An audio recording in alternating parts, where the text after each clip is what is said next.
حضرت مولا علی کرم اللہ وجہہ الکریم آپ کے بے شمار ملفوظات عالیہ، بے شمار اقوال ایسے ہیں کہ جن کو اپنا کر اگر ہم اپنی زندگی گزاریں گے تو اللہ رب العزت مزید کرم فرمائے گا اور ہماری زندگی پہلے سے بہترین ہوتی چلی جائے گی۔ اس لیے آج میں آپ احباب کے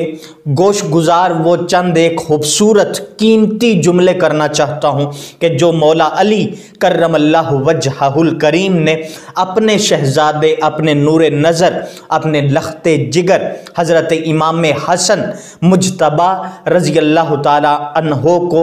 وصیت کے طور پر ارشاد فرمائے تھے۔ جس وقت ابن ملجم نے حضرت مولا علی کرم اللہ وجہہ الکریم آپ کو زخمی کیا تو آپ کی بارگاہ میں آپ کے شہزادے حضرت امام حسن مجتبیٰ رضی اللہ تعالیٰ عنہ روتے ہوئے حاضر ہوئے تو حضرت مولا علی نے فرمایا، اے بیٹا مجھ سے چار باتوں کے ساتھ یاد رکھ لو۔ حضرت امام حسن نے عرض کی، ابا جان وہ چار باتیں کون سی ہیں؟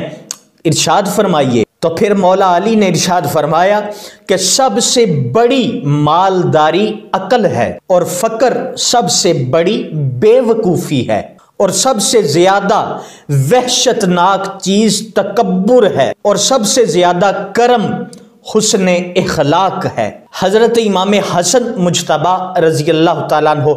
عرض کرتے ہیں، ابا جان وہ دوسری چار کون سی ہیں؟ فرمایا، اپنے آپ کو احمق کی صحبت سے بچا کے رکھنا، کیونکہ وہ تجھے فائدہ پہنچانے کا ارادہ کرے گا لیکن ہوگا پھر بھی تجھے نقصان۔ مزید فرمایا، بیٹا اپنے آپ کو جھوٹے شخص سے بچا کے رکھنا، کیونکہ وہ دور والے کو تیرے قریب کر دے گا اور تیرے قریب والے کو تجھ سے دور کر دے گا، اور اپنے آپ کو بخیل شخص سے بھی بچا کے رکھنا، کیونکہ وہ تم سے وہ کچھ بھی چھڑوا دے گا جس کی تمہیں بہت زیادہ حاجت ہوگی، اور اپنے آپ کو فاسق اور فاجر شخص سے بھی بچا کے رکھنا، کیونکہ وہ تمہیں ردی کے بدلے بیچ ڈالے گا۔